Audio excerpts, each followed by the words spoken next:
What does it actually look like to lead your wife in this? This is it. This is what it actually looks like to lead your wife well through an incredibly difficult season in her life. Here we go.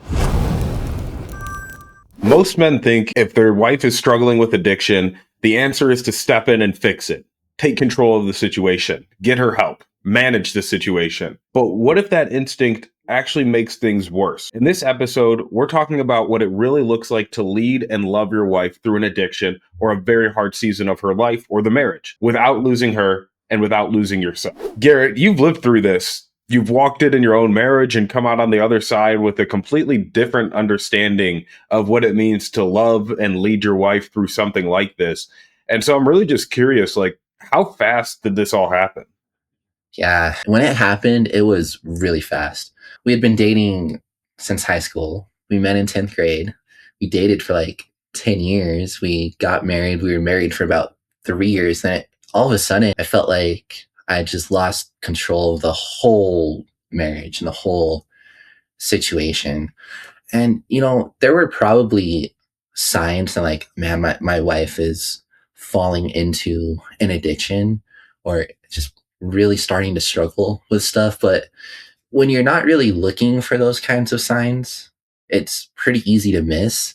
And it was just like a concussive shock kind of thing, just really fast. All of a sudden, just felt like my wife, the woman I love, is just like, it's like sand running through my fingers. Like I just can't get a grip on anything.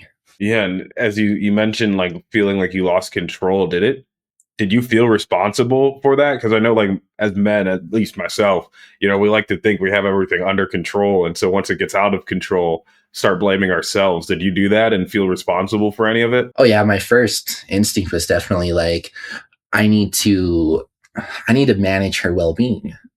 It's like I need to fix this. Yeah. I need to get control of the situation. And I went out and I searched for programs, resources. I was kind of leaning on like churches that we were in at the time. Like, hey, like what groups can I plug her into? What can she do?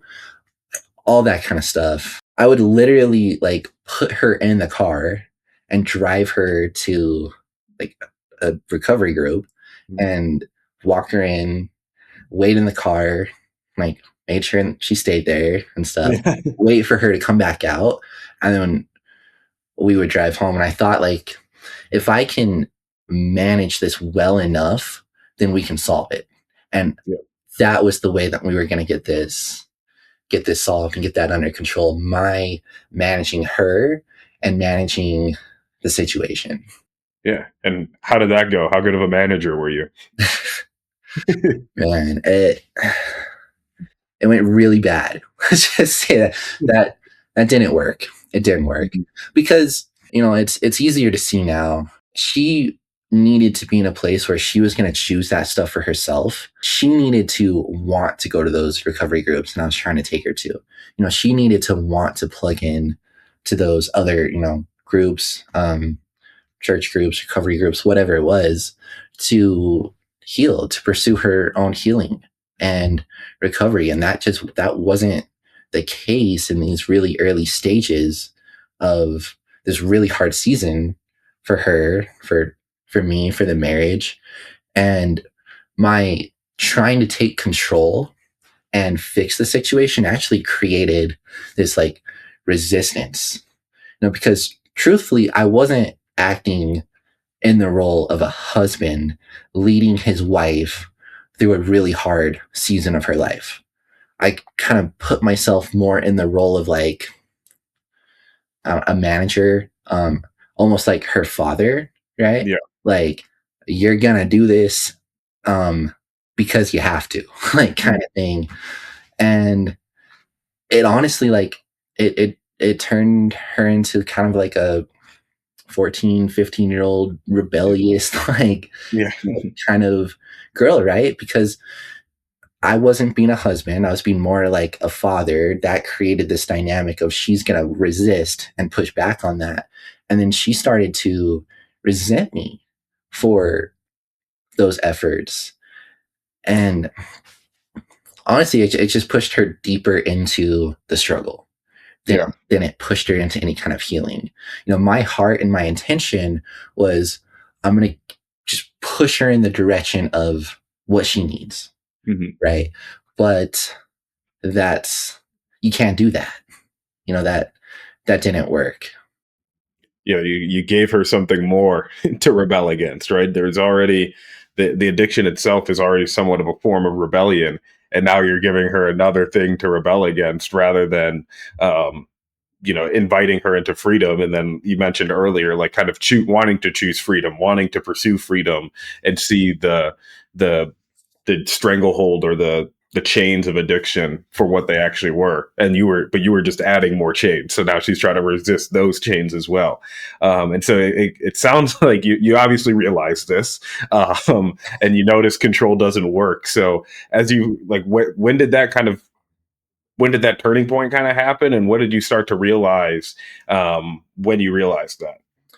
Yeah, I one thing I realized is that there's very deep pain behind what's happening on the outside with the addiction, with the struggles, with all this kind of stuff, and it goes way back from when the addiction really started to get a hold on her. So, like I think men, we're in the role of a husband, and we want so badly to come through for our wives, especially in times like this where she needs us to. And we want to ride in, we want to slay the dragon, we want to pick her up, put her on our shoulder, carry her out of there, and free her from that darkness, from those chains, from the pain that she's under. But Jesus is her savior. That's one thing that I realized. Yeah. I'm not her savior. I can point her to her savior. And I absolutely need to. That's how I lead my life, especially in a time like this. But I can't force the healing and the restoration to happen. I may know what she ought to do, what could help her, but I can't force it. So I think there's two traps that men fall into, and I fell into both of them. And the first one is what we already talked about, is control and manage her, right? Hmm. And the second one, and I think this really comes from trying that first one and creating that resistance, creating that resentment, and then feeling rejected.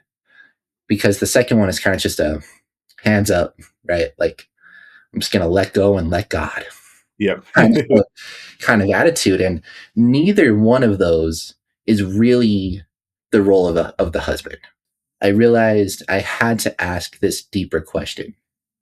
And it was, one, who am I in this as her husband in this time? What does it mean to be her husband right now? What is that role of a husband? I had to get clear on that. And who does she need me to be for her right now? And so, Garrett, what does it actually look like to lead your wife in this? We've talked a lot about kind of the high level stuff of what is our role, what not to do, what are we actually responsible for. But in the moment, what does it actually look like to lead your wife well through this? Okay, so this is it. This is what it actually looks like to lead your wife well through an incredibly difficult season in her life. The first thing we do as men is we have to get anchored, right? We have to anchor ourselves to our union with Jesus. That's what I did. That's what I had to do. And we have to get clear on where the marriage is going, because that's what you're inviting her back into. Got to get clear on that, because we have to stand firm on how we're leading in that marriage and what the marriage is. And we have to stop enabling her self-destructive behavior. This one is really hard, because what that can actually look like, well, here's an example. If someone is struggling with alcohol, stopping the enabling is to say, this home, the home that we bought, the home that we dedicated to our marriage, is for the marriage. And if you choose the marriage, you can come home. This self-destructive alcoholic behavior is not part of the marriage. I can't let it be part of the marriage, because that'll destroy it. That'll destroy you. And you're a daughter of the Most High God. And I'm going to fight for your heart, because you deserve that and you're worth that. The home is for the marriage. If you drink, you can't come home. That's an example of you're drawing a line in the sand as her husband, as her leader, and you're going to stop enabling that self-destructive behavior. You start leading instead of reacting, because when she comes home and she's been drinking, now you're reacting. Yeah. Right? I don't know how to win those battles. I don't know that those are worth battling anyway, because she's already been drinking. She's not in her right mind. It's probably not worth saying anything at that time. Yeah. Not even remember it. And you're just going to wear yourself out. Now you're leading instead of reacting. Yeah, that makes sense. But I got to be honest with you, Garrett. It kind of sounds strong. Maybe even some guys might even think it's harsh. Mm-hmm. And like just me thinking through that, if I were to try to do that, I don't even think I have like the backbone to enforce something like that. You know, I feel like it would be, you know, I could say it, you know, I could try to lay down the rule, but then, you know, once the rubber hits the road, I'd be like, all right, you know, this one time, or okay, maybe this time, you know, it's whatever.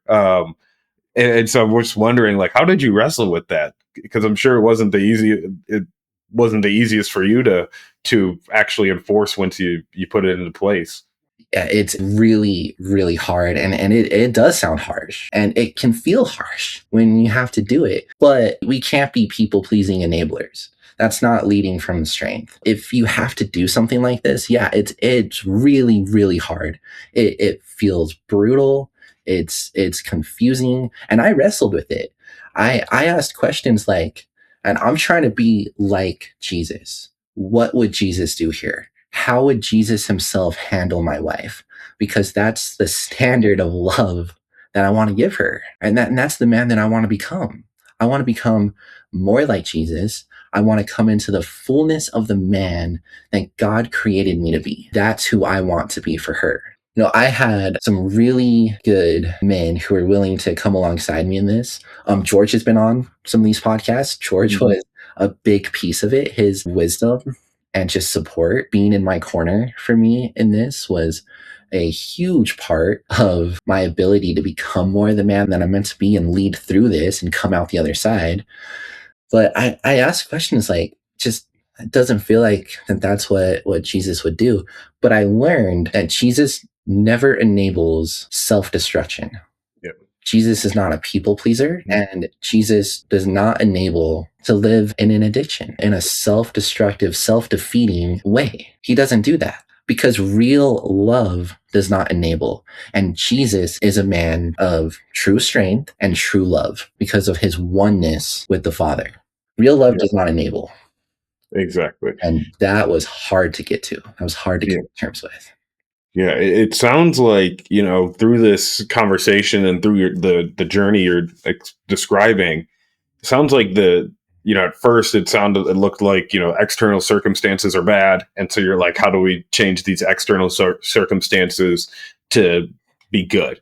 But now, you know, we're kind of talking about this kind of internal shift where Yep. you're actually looking internally to be able to deal with the externals better, rather than hoping the externals change so that internally you feel better. Mhm. And I'm kind of curious, like, what questions were you asking yourself? Were you asking Jesus through this process? Because, you know, it wasn't you've turned away from how do I fix her, Right. and now it sounds like you're looking more internally. So what kind of questions are you asking to be able to understand your own role in this better, and your own you know, kind of psychology through this? Yeah, well, it's like you said, you know, I had to turn away from like the how do I get her better, right? Because that was my first instinct. That's what I started to do, and it wasn't going to work. I had to actually to let that go, you know, that how do I get her better, release, give that to Jesus, because that's his role. He's her savior. You know, he went to the cross for her. He can handle that, right? We're not her savior. We're her husband. Okay, so I would do things like Jesus, I release her to you, the healing and restoring her. That's your job, and I trust you with her.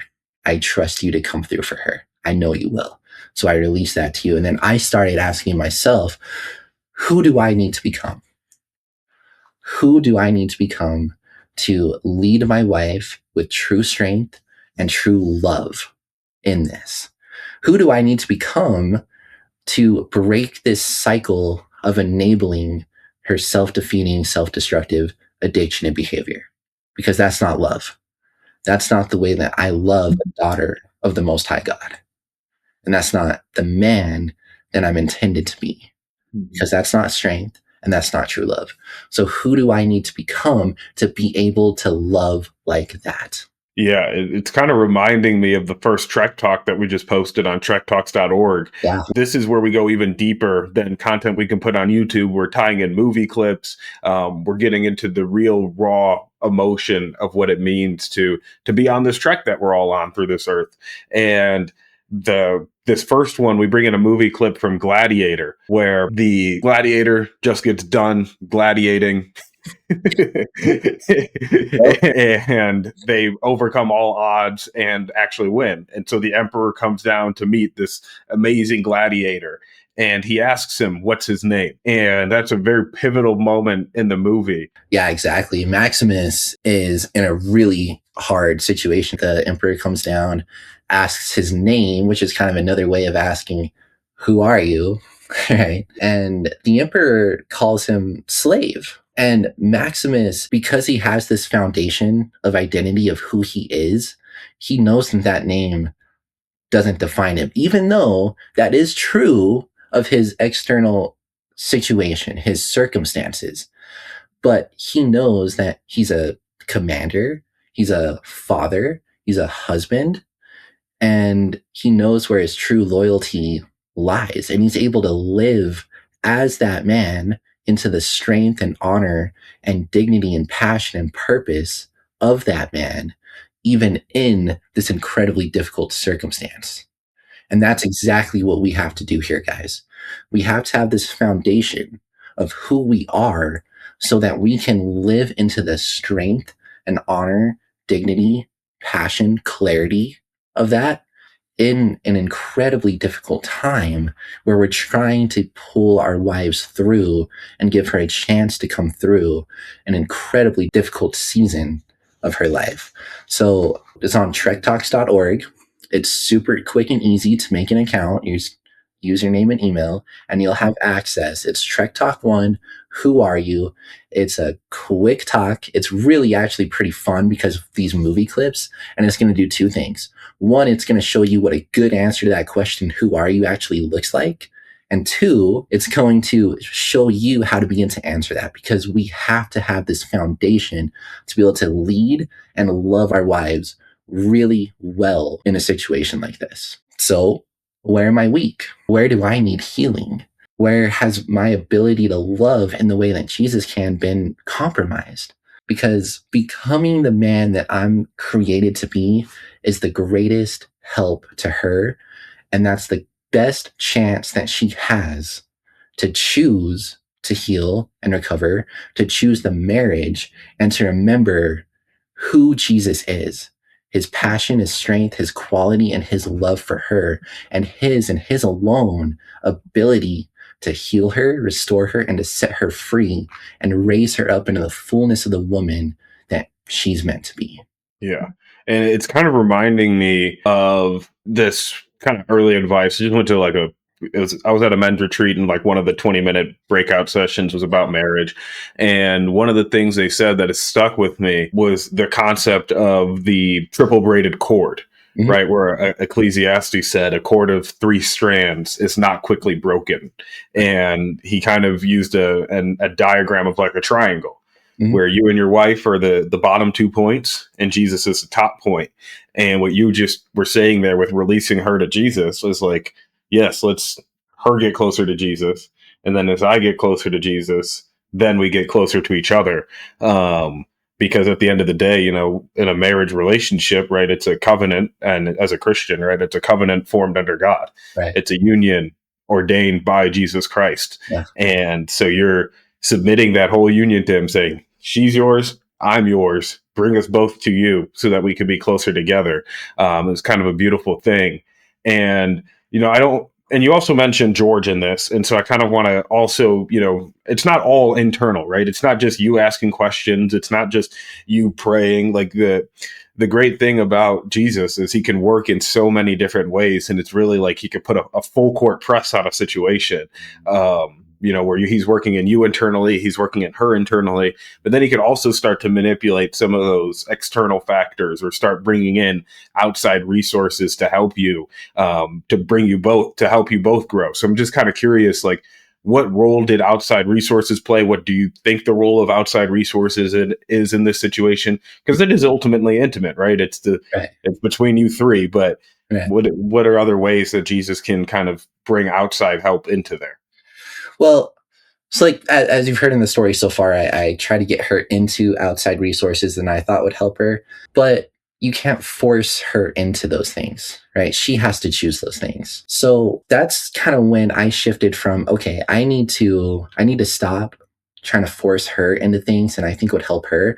I need help with this.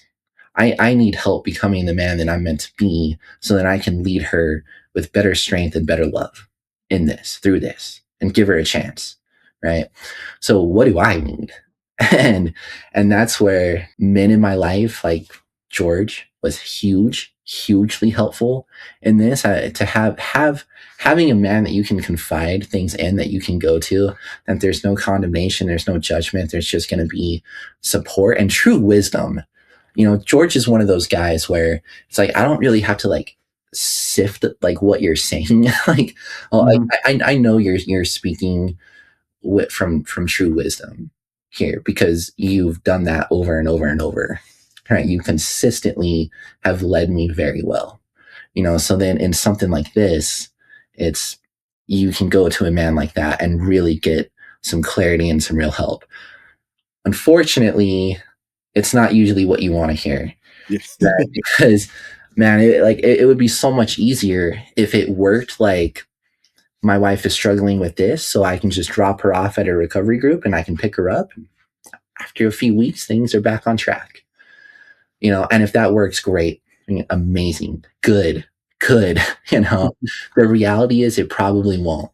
It seems that the design is the husband is meant to come through for his wife, and his wife is meant to flourish under his strength and leadership.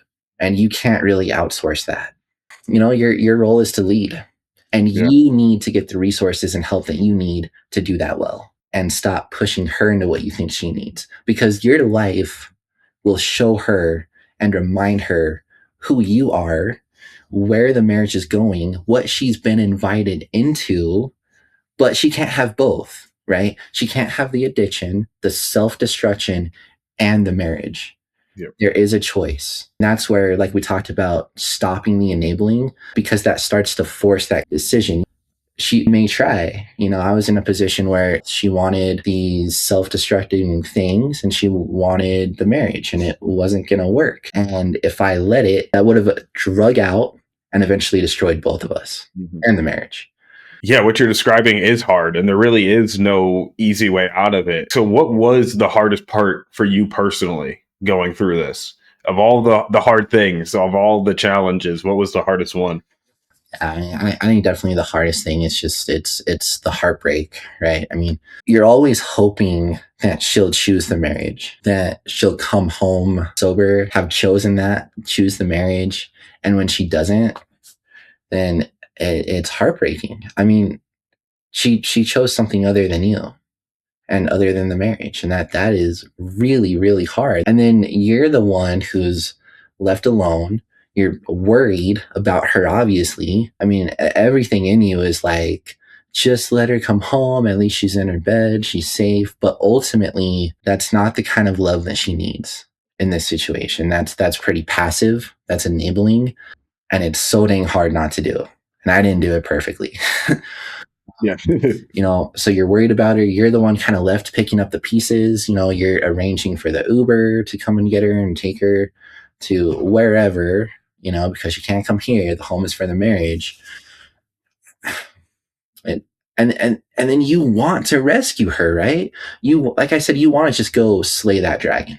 But the more that you try to do that in your own way, in your own strength, and in your own time, the more it seems to push her away.